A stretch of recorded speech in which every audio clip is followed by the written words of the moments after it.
Money పర్స్కి ఎటువంటి paid channels are groups లేవు. ఎవరైనా మనీ పర్స్ పేరు మీద కానీ వాళ్ళ ప్రమోటర్స్ పేరు మీద కానీ డబ్బులు మిమ్మల్ని అడుగుతున్నట్టయితే స్కామ్స్టర్స్ అని గుర్తుంచుకోండి. మీషో ఇప్పుడు లైవ్లో ఉన్న 3 IPOస్లోనే మనకి బాగా డిమాండ్ కనబడుతున్న IPO అది. ఎస్పెషల్లీ టైర్ 2, టైర్ 3 మార్కెట్స్లోని వీళ్ళు లీడర్ అనే మనం మాట్లాడుకోవాలి. అండ్ ఇన్ఫ్లుయెన్సర్ మార్కెటింగ్ ద్వారా బీభత్సంగా గ్రో అవుతున్న ఈకామర్స్ ప్లాట్ఫామ్ అయితే ఇది.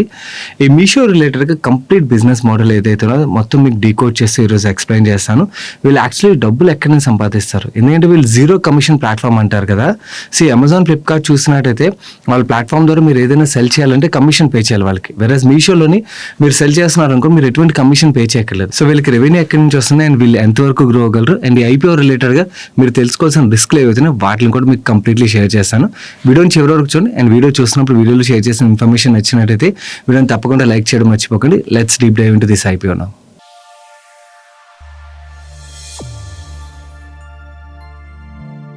ఈ మీషో ప్లాట్ఫామ్ ఏదైతే ఉన్నదో ఇయర్ 2015లో బెంగళూరులో స్టార్ట్ చేశారు. అండ్ ప్రమోటర్స్ చాలా స్మార్ట్గా ఆలోచించారు. ఎందుకంటే అమెజాన్, ఫ్లిప్కార్ట్ లాంటి లార్జ్ జైంట్స్ ఉన్నప్పుడు వీళ్ళు సర్వైవ్ అవ్వడం చాలా కష్టం కదా. అందుకని వీళ్ళు రావడం, వీళ్ళు సేల్స్ పిచ్ ఏం పెట్టుకున్నారంటే జీరో కమిషన్ ప్లాట్ఫామ్ అని. అమెజాన్, ఫ్లిప్కార్ట్లో మనం ఏదైనా ప్రొడక్ట్ సెల్ చేసినట్టయితే వాళ్ళు కమిషన్ పే చేయాలి కదా. వేరే మీషోలో నా కమిషన్ పే చేయక్కర్లేదు. సో ఆటోమేటిక్ ఏమవుతుంది, ఎవరైతే ఆ కమిషన్ లూజ్ అవుతున్నారో మెజారిటీ ఆఫ్ ద సెల్లర్స్ ఉంటారు చూడండి, వాళ్ళందరూ కూడా వీళ్ళ వైపు మూవ్ అవుతారు. And especial tier 2, tier 3 markets ఏవైతే అక్కడ వీళ్ళు ఎక్కువగా ఫోకస్ చేశారు. సో వీళ్ళు సెల్లర్స్ని వీళ్ళు ప్లాట్ఫామ్లో తీసుకొస్తే సరిపోతుందా, కన్జ్యూమర్లు కూడా తీసుకురావాలి కదా. సో కన్జ్యూమర్లు తీసుకురావడం గురించి వీళ్ళు స్మార్ట్గా ఏం ఆలోచించారంటే, మీలో చాలామంది ఈ మీషో ఒక బ్రాండ్ ఎక్కడ విని ఉంటారు, ఇన్స్టాగ్రామ్ రీల్లోని లేకపోతే యూట్యూబ్ షార్ట్లోని మీ ఫేవరెట్ క్రియేటర్ ఎవరైతే ఉంటారో వాళ్ళు ఏదో ఒక ప్రోడక్ట్ని తీసుకుని ఆ ప్రోడక్ట్ ఎలా యూజ్ అవుతుంది అండ్ ఈ ప్రోడక్ట్ని మీరు ఎందుకు కొనాలని చెప్పి ఏదైతే కంటెంట్ చేస్తుంటారో అది చూసిన తర్వాత మీరు ఆ ప్రోడక్ట్ని అయితే పర్చేస్ చేస్తుంటారు కదా. మీషో డీల్ చేసేది 4 కేటగిరీ ఆఫ్ పీపుల్తో కాబట్టి నెంబర్స్ పరంగా మనం చూసినట్టయితే వీళ్ళ ప్లాట్ఫామ్ ద్వారా ట్రాన్సాక్టింగ్ యూజర్స్ ఒక కౌంట్ చూసినట్టయితే 234 మిలియన్ యూజర్స్ ఉన్నట్టుగా చెప్తున్నారు.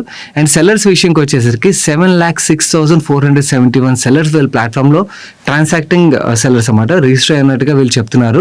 అండ్ థర్డ్, లాజిస్టిక్ ప్రొవైడర్స్ విషయంకి వచ్చేసరికి 1,02,349 లాజిస్టిక్ ప్రొవైడర్స్ వీళ్ళ ప్లాట్ఫామ్ ద్వారా రిజిస్టర్ అయినట్టుగా చెప్తున్నారు. నువ్వు ఈ లాజిస్టిక్ ప్రొవైడర్స్ రిజిస్ట్రేషన్ ఏంటా అనుకున్నారా? వాల్మో అని చెప్పి వీళ్ళకి ఒక లాజిస్టిక్ ప్లాట్ఫామ్ ఉన్నది. ఈ ప్లాట్ఫామ్లో వీళ్ళు ఏం చేస్తారంటే టైర్ 2, టైర్ 3 మార్కెట్స్లో వేరే ట్రక్ ఓనర్స్ వీళ్ళందరూ కూడా చాలా మంది ఉంటారు కదా. సో మీ దగ్గర ఒక ట్రక్ ఉన్నదనుకోండి, ఓకే, మీరు ఆ ట్రక్ని లాజిస్టిక్ ప్రొవైడర్గా ఈ వాల్మో ప్లాట్ఫామ్లోని రిజిస్టర్ అవ్వచ్చు అన్నమాట.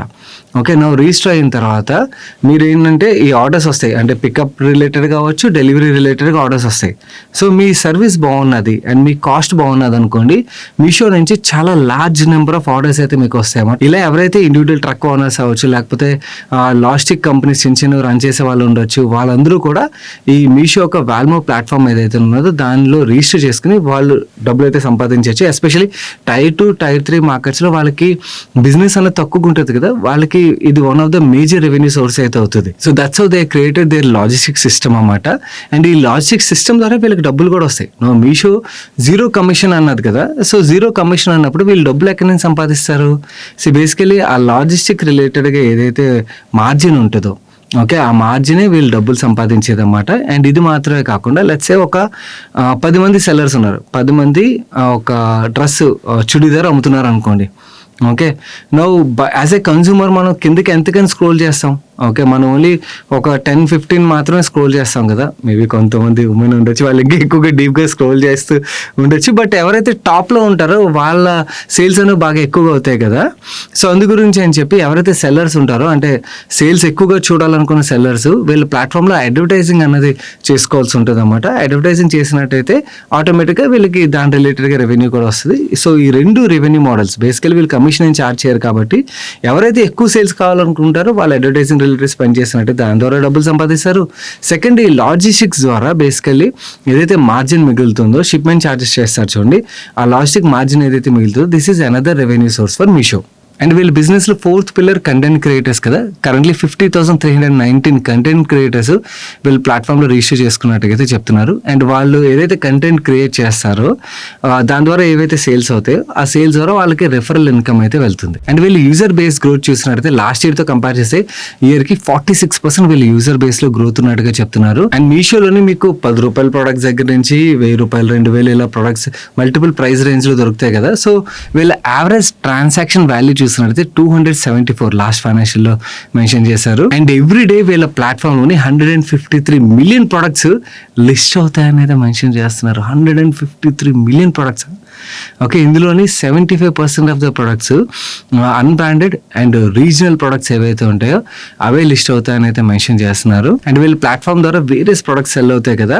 మేజర్గా వీళ్ళకి అప్రల్ సేల్స్ ద్వారా అయితే రెవెన్యూ వస్తుంది. 36% రెవెన్యూ ఎక్కడి నుంచి వస్తున్నట్టయితే ఫుట్వేర్ నుంచి వీళ్ళకి 16% రెవెన్యూ వస్తుంది. మిగిలిన each product wise revenue breakup మీరు ఇక్కడ స్క్రీన్ మీద చూడొచ్చు. ఈ మీషో ఐపీఓ రిలేటెడ్ మీరు చూసినట్టయితే యాంకర్ బుక్ ఆల్రెడీ రిలీజ్ అయిపోయింది కాబట్టి మీరు చూడొచ్చు ఆ డిమాండ్ ఏదైతే మనకు కనబడుతుందో దానికి మేజర్ రీజన్ మనం చూసినట్టయితే ఫ్యాషన్ సెగ్మెంట్ లో వీళ్ళు మార్కెట్ షేర్ చూసినట్లయితే 21 నుంచి 23% మార్కెట్ షేర్ అయితే హోల్డ్ చేస్తున్నారు. హోమ్ ప్రొడక్ట్స్ లో వీళ్ళు 23 నుంచి 25% మార్కెట్ షేర్ అయితే హోల్డ్ చేస్తున్నారు. బ్యూటీ ప్రొడక్ట్స్ లో 8 to 10% మార్కెట్ షేర్ హోల్డ్ చేస్తున్నారు. అండ్ వీళ్ళకి రెవెన్యూ ఎక్కడి నుంచి వస్తుందని చెప్పాను. వీళ్ళ లాజిస్టిక్ బిజినెస్ ఏదైతే ఉన్నదో అక్కడి నుంచి మేజర్లీ రెవెన్యూ వస్తుందని మనం మాట్లాడుకున్నాం కదా. వీళ్ళ లాజిస్టిక్ కంపెనీ వాల్మో ఏదైతే ఉన్నదో వాల్మో 29% లాజిస్టిక్ మార్కెట్లోని మార్కెట్ షేర్ హోల్డ్ చేస్తున్నట్టయితే వీళ్ళు చెప్తున్నారు. అండ్ వీళ్ళ ప్లాట్ఫామ్లోని యూజర్స్ మల్టిపుల్ ట్రాన్సాక్షన్స్ చేస్తారు కదా. అంటే ఒకళ్ళు సంవత్సరానికి ఒక ప్రోడక్ట్ కొనొచ్చు, ఒకళ్ళు సంవత్సరానికి 20 ప్రోడక్ట్లు కొనొచ్చు. So frequency of transaction number మనం చూసాం అనుకోండి, FY23లో 7 ఉన్నట్టయితే అది ఇప్పుడు 9కి పెరిగింది. అండ్ మనం మిగిలిన యూనిట్ ఎకనామిక్స్ చూసినా కూడా GME అవ్వచ్చు, NME అవ్వచ్చు, ఇవన్నిట్లో మనకి సాలిడ్ గ్రోత్ అయితే కనబడుతుంది. అండ్ వీళ్ళ ప్లాట్ఫామ్ లో సెల్లర్ ఎవరైతే రిజిస్టర్ అవుతారో ఓకే, ఆ సెల్లర్ ఇంతకు ముందు 30 days వరకు ప్రొడక్ట్ సెల్ చేయడానికి అయితే వీళ్ళు ఆ వెసులుబాటు అయితే కల్పించేవారు కాదు. దాన్ని ఇప్పుడు 15 daysకి అయితే రెడ్యూస్ చేశారు. కాకపోతే ప్రాబ్లం ఏంటంటే ఈ మీషో ప్లాట్ఫామ్ ద్వారా మనకి చాలా ఫ్రాడ్స్ కూడా జరుగుతుంటాయి అన్నమాట. లెట్స్ సే ఫర్ ఎగ్జాంపుల్ ఒక రాంగ్ ప్రొడక్ట్ సెల్ చేయడం కానీ ఇలాంటివి ఏమైనా జరిగినట్టయితే వీళ్ళు ఏం చెప్తున్నారంటే మేము AML మీద చాలా వరకు ఇన్వెస్ట్ చేస్తున్నాం. దీని ద్వారా ఏంటంటే ఎవరైతే ఇలాగా ఫ్రాడ్ చేసే సెల్లర్స్ ఉంటారో వాళ్ళని బ్లాక్ చేస్తున్నాం. ఫర్దర్ ప్లాట్ఫామ్లోకి వాళ్ళని ఎంటర్ చేయనివ్వకుండా. ఈవెన్ కన్స్యూమర్ సైడ్ కూడా ఎవరైనా కూడా లెట్స్ సే ప్రొడక్ట్ కొంటారు కదా, కొన్న తర్వాత ఊరికే రిటర్న్ ఇస్తున్నారు అనుకోండి. కొంతమంది జస్ట్ ఫొటోస్ తీసుకోవడానికి ప్రొడక్ట్స్ ఆర్డర్ పెడుతుంటారు అండ్ వెనక్కి రిటర్న్ పెడుతుంటారు కదా. అలా ఊరికే ఎక్కువ ఫ్రీక్వెన్సీ రిటర్న్స్ కనబడుతున్నాయి అనుకోండి. అలాంటి యూజర్స్ని కూడా బ్లాక్ చేస్తున్నాం.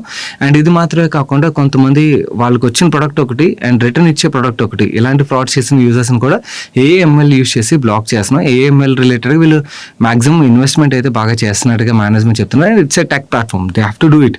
ఎందుకంటే వాళ్ళు ఆ ప్లాట్ఫామ్ ఎంత రోబస్ట్గా మెయింటైన్ చేయగలిగినట్టయితే అంత వీళ్ళకి ఓవరాల్గా బిజినెస్లో అయితే గ్రోత్ వస్తుంది. ఎందుకంటే ఈ ఫ్రాడ్స్ అన్నవి ఎక్కువ అయిపోయాయి అనుకోండి, ఒక్కసారి కన్స్యూమర్ కాన్ఫిడెన్స్ అన్నది పోయింది అనుకోండి, దాన్ని రీగెయిన్ చేయడం అన్నది చాలా కష్టం అయితే అవుతుంది. అండ్ వీళ్ళు ఇంకొక రెవెన్యూ మెకానిజం కూడా రీసెంట్గా యాడ్ చేసుకున్నట్టుగా అయితే మనకు అర్థమవుతుంది. వీళ్ళ దాంట్లో సెల్లర్స్ ఎవరైతే ఉంటారో వాళ్ళకి వర్కింగ్ క్యాపిటల్ రిక్వైర్మెంట్ ఉంటుంది కదా. సో వేరియస్ NBFCస్తో టై అయిపోయి వాళ్ళ వర్కింగ్ క్యాపిటల్ రిక్వైర్మెంట్ ఏదైతే ఉందో దాన్ని ఫుల్ఫిల్ చేయడానికి కూడా వీళ్ళు సపోర్ట్ అయితే ప్రొవైడ్ చేస్తున్నట్టుగా చెప్తున్నారు. అండ్ ఆల్సో ఈవెన్ కన్స్యూమర్స్ ఎవరైతే ఉంటారో వాళ్ళకు కూడా అంటే అప్పు ఇచ్చి బై చేసే అలాంటి వెసులుబాటు కూడా NBFCs ద్వారా వీళ్ళు ప్రొవైడ్ చేస్తున్నారు. సో ఆబ్వియస్లీ ఏంటంటే ఈ ట్రాన్సాక్షన్స్లో వీళ్ళకి కమిషన్ అయితే వస్తుంది కాబట్టి that will become another revenue mechanism for Meesho. And వీళ్ళు టోటల్ ఎంప్లాయీ బేస్ 2000 పైనే ఉన్నట్టయితే అందులో 1182 ఎంప్లాయీ బేస్ టెక్ ఎంప్లాయీస్ ఉన్నారు. అండ్ వీళ్ళ టెక్ ఎంప్లాయీస్ ఎవరైతే ఉంటారో ఎప్పటికప్పుడు న్యూ ఇనిషియేటివ్స్ మీద అయితే వర్క్ చేస్తారని అయితే చెప్తున్నారు. కరెంట్లీ 498 న్యూ ఇనిషియేటివ్స్ మీద వాళ్ళు వర్క్ చేస్తున్నట్టుగా అండ్ 56 ప్రొడక్ట్ రిలేటెడ్ ఇనిషియేటివ్స్ మీద వీళ్ళు వర్క్ చేస్తున్నట్టుగా అయితే చెప్తున్నారు. యాక్చువల్లీ మీషో స్టార్ట్ అయినప్పుడు చాలా మందికి ఐడియా ఉన్నట్టయితే వీళ్ళు వాట్సాప్ ద్వారా సెల్ చేసేవారు. వీళ్ళకి ఓన్ ప్లాట్ఫామ్ రిలేటెడ్గా సేల్స్ అనేది తక్కువ ఉండేది. అలాంటి వాట్సాప్ ద్వారా సేల్స్ నుంచి ఇప్పుడు వీళ్ళ ఓన్ ప్లాట్ఫామ్ ద్వారా వీళ్ళ యాప్ ద్వారా మెజారిటీ ఆఫ్ ద సేల్స్ అయితే అవుతున్నాయి. సో ఈ కొత్త ఇనిషియేటివ్స్ ఏవైతే ఉంటే అదే బిజినెస్ రిలేటెడ్గా గ్రోత్ అయితే తీసుకొస్తుంది. అండ్ వీళ్ళ ప్లాట్ఫామ్ ద్వారా ఫ్రాడ్ చేసే కస్టమర్స్ని సెల్లర్స్ని వీళ్ళు బ్లాక్ చేస్తామని అయితే చెప్తున్నారు కదా. దాని రిలేటెడ్ కూడా వీళ్ళు డేటా అయితే ప్రొవైడ్ చేశారు. లాస్ట్ 6 monthsలోని 9,70,000 ఫ్రాడ్ క్లయింట్స్ని వీళ్ళు బ్లాక్ చేసినట్టుగా and last financial 1.38 million fraud క్లయింట్స్ని వీళ్ళు బ్లాక్ చేసినట్టుగా. అండ్ సెల్లర్స్ విషయంకి వచ్చేసరికి లాస్ట్ 6 monthsలో 31,157 సెల్లర్స్ని వీళ్ళు బ్లాక్ చేసినట్టుగా అండ్ లాస్ట్ ఫైనాన్షియల్ ఇయర్లోని వీళ్ళు 37,109 ఫ్రాడ్ సెల్లర్స్ ఎవరైతే ఉంటారో వాళ్ళని బ్లాక్ చేసినట్టుగా చెప్తున్నారు. అండ్ మీషో ఒక ఫౌండర్స్ ఎవరైతే ఉన్నారో Vineet and Sanjeev. Vineet currently MD and CEO position hold చేస్తున్నారు. సంజీవ్ CTO పొజిషన్ అయితే హోల్డ్ చేస్తున్నారు. అండ్ షేర్ హోల్డింగ్ ప్యాటర్న్ విషయంకి వచ్చారు మనందరూ తెలుసు ఈ-కామర్స్ న్యూ ఏజ్ కంపెనీస్ ఏవైతే ఉన్నాయో వీటిలోని ముందుగానే private equity firms majority of the stake అయితే ఎక్వైర్ చేసేస్తుంటే వీళ్ళు ఫండ్ రైజ్ చేసినప్పుడల్లా.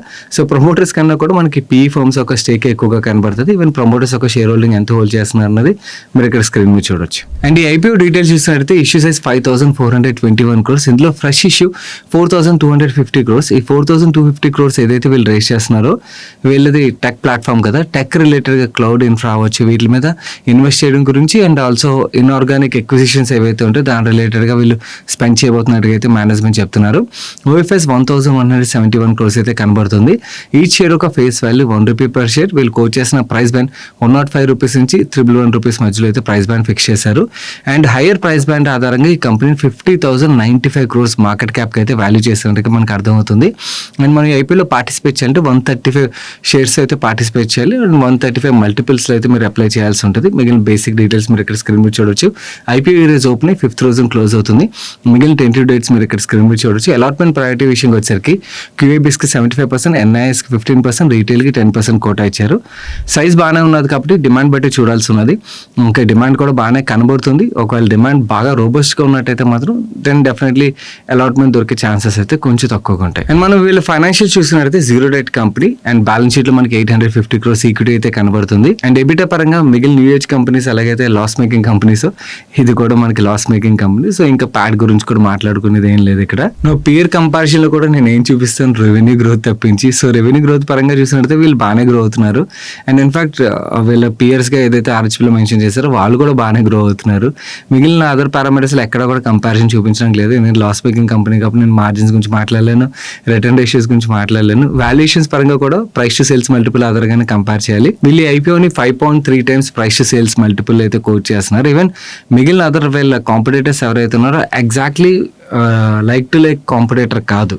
సో మనకి జొమాటో అవ్వచ్చు లేకపోతే స్విగ్గీ అవ్వచ్చు, ఓకే దో వీళ్ళు ప్లాట్ఫామ్ బేస్డ్ కంపెనీస్ అయినా కూడా ఎగ్జాక్ట్ కాంపిటేటర్స్ అయితే కాదు కదా. ఈవెన్ నైకా కూడా వీళ్ళకి ఎగ్జాక్ట్ కాంపిటేటర్ అయితే అవ్వదు. సో మనం వాళ్ళతో కంపేర్ చేసి ఎలా అనుకోగలం.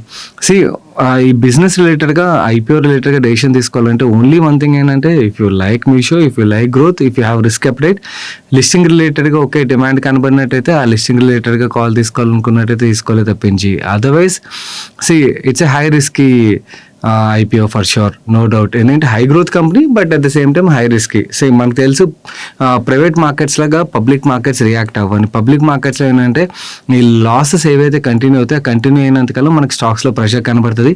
సో మనం జొమాటో కేసులో చూసాం which is eternal. Okay, losses ఉన్నంతకాలం స్టాక్లో మనకి ఆ ప్రెషర్ కనబడింది. ఎప్పుడైతే వాళ్ళు ప్రాఫిటబిలిటీ వైపు మూవ్ అవ్వగలిగారో స్టాక్ మనకి వెంటనే మంచి రీరేటింగ్ జరిగింది. సేమ్ థింగ్ మనం మిగిలిన ప్లాట్ఫామ్ బేస్డ్ కంపెనీస్లో కూడా చూసాం. సో లాసెస్ కంటిన్యూ అయ్యే కొద్దీ స్టాక్ మీద ప్రెషర్ ఉండే ఆస్కారం అయితే ఉంటుంది. వచ్చి లిస్ట్ అయిన తర్వాత మేనేజ్మెంట్ ప్రాఫిటబిలిటీ రిలేటెడ్ ఏం గైడెన్స్ ఇస్తారో చూడాల్సి ఉన్నది. యాజ్ ఆఫ్ నౌ చూసినట్లయితే ఇన్స్టిట్యూషనల్ డిమాండ్ అయితే బాగా కనబడుతుంది. ఎందుకంటే మనం భారత్ ఎకానమీ అంటాం కదా, అంటే Tier 2, Tier 3, Tier 4 మార్కెట్స్ ఏవైతే అక్కడ వీళ్ళు బాగా గ్రో అవుతున్నారు కాబట్టి డెఫినెట్లీ బిజినెస్ పరంగా అయితే గుడ్ బిజినెస్. బట్ ఇన్వెస్టర్ యాంగిల్లో మనం మాట్లాడుకుంటే, ఎస్పెషల్లీ రీటైల్ ఇన్వెస్టర్ యాంగిల్లో మాట్లాడుకుంటే it's a high risky high growth కంపెనీగా మనం చూడొచ్చు. ఇది మీషో రిలేటెడ్గా మీకు షేర్ చేయాలని కంప్లీట్ ఇన్ఫర్మేషన్ గైస్. వీడియో నచ్చి ప్రొడక్ట్ లైక్ చేయనట్లయితే వీడియో లైక్ చేసి మీ ఫ్రెండ్స్ అండ్ ఫ్యామిలీకి హెల్ప్ఫుల్ అవుతుందంటే వాళ్ళకి షేర్ చేయడం మర్చిపోకండి. నేను ఛానల్కి అయితే ఫస్ట్ టైం వచ్చినట్లయితే మన మనీ పర్స్ ఛానల్ సబ్స్క్రైబ్ చేసి పక్కన బెల్ ఐకాన్లో ఆల్ నోటిఫికేషన్స్ యాక్టివేట్ చేసుకోండి. నేను సాయి కృష్ణపత్రి మరొక మంచి వీడియోతో మీ ముందుకు వస్తాను. Till then bye, take care.